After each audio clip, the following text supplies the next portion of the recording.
When we look at what Russia wants and we look at what Turkey wants, it's the reason why the Astana process was put together. This was put together to protect the territorial integrity of Syria. Now, when we look at comments coming out of the YPG and SDF just a couple months ago, they were talking about autonomy. But now with the threat of a Turkish incursion and to protect their national security, we see the YPG completely forgetting autonomy and running towards the Assad regime and Russia for protection. So in the end, everything that what both countries want is the same thing. They want Syria in one piece in the future, and what President Erdogan, what President Putin will most likely be talking on Saturday, actually their foreign ministers will be talking on Saturday, will be in line with each other's shared national interests. Yes, but if you look a bit further down the road, does it possibly increase the chances of the regime, along with Russia, its ally, then attacking Idlib, the last remaining rebel area of Syria? Because if that YPG territory goes back to Bashar al-Assad, what else does he need? He needs Idlib. He will need Idlib, but let's not talk about it as Assad right now. We're in the middle of a political solution, at least taking steps towards a political solution. They're working on a constitutional committee, and there's talk of free and fair elections.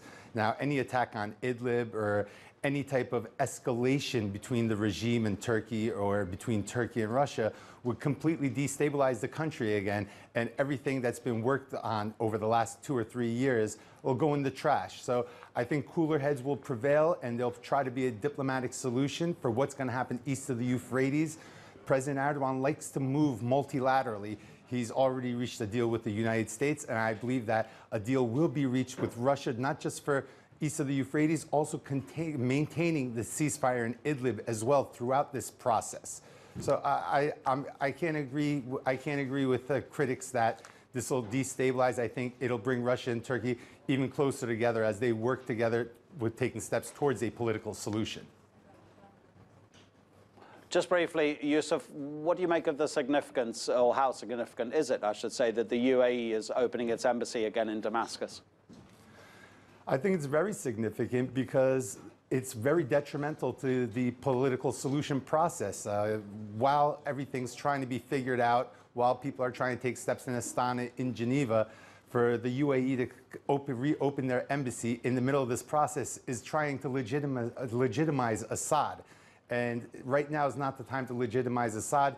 There needs to be free and fair elections. Now, when we look at what the UAE has done earlier on in the conflict, they were supporting the opposition. That's one of the reasons why the embassy was closed. It was closed because of Assad's atrocities. Now, normalizing what Assad has done is not the way to go right now. And also, this is the opening of the embassy is not just to normalize relations. Obviously, the UAE has ulterior motives, and one of their ulterior motives are containing Iran in the region as well. And they're maybe hoping to do that through financing Assad's rebuilding. Assad will be in a tough situation, whether he's going to choose money over Iran. Highly doubtful, because he needs Iran's boots on the ground via their Shia militia to be able to hold off any type of opposition attacks in the future. So we're going to see how it's going to play out, but I think it's detrimental to the political solution going forward.